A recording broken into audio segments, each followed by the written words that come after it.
Ils sont de retour sur l'hippodrome de Pau. Entraîneurs, parieurs, propriétaires, jockeys, lancés dans une nouvelle saison.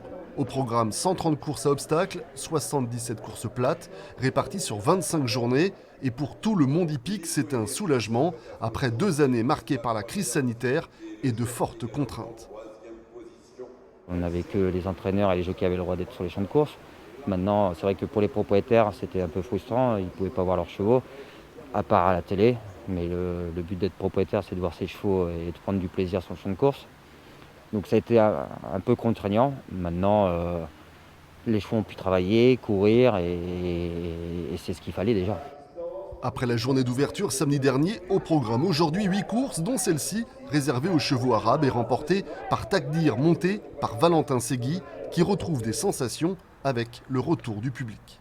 Ça va nous faire du bien parce que ça va faire quand même un certain temps qu'on n'a pas grand monde sur les hippodromes, même si ça rouvert gentiment après. Mais c'est vrai, on va faire un bon meeting, j'espère qu'il y aura du monde qui va venir.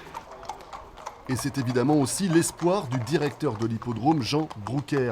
Le meeting de Pau va se dérouler pendant 2 mois, avec comme point d'orgue le Grand Prix en janvier et le Grand Cross début février. Il y a 25 journées. Ce que les gens apprécient, c'est qu'il y a un vrai fil conducteur au niveau du sport et des courses.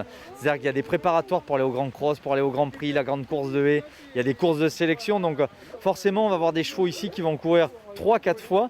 Donc on peut les suivre. C'est des chevaux qui aiment le terrain lourd. Et aujourd'hui, les conditions météo étaient particulièrement difficiles à Pau, avec le froid et la neige fondue. Prochain rendez-vous sur l'hippodrome ce week-end, avec une quinzaine de courses au programme.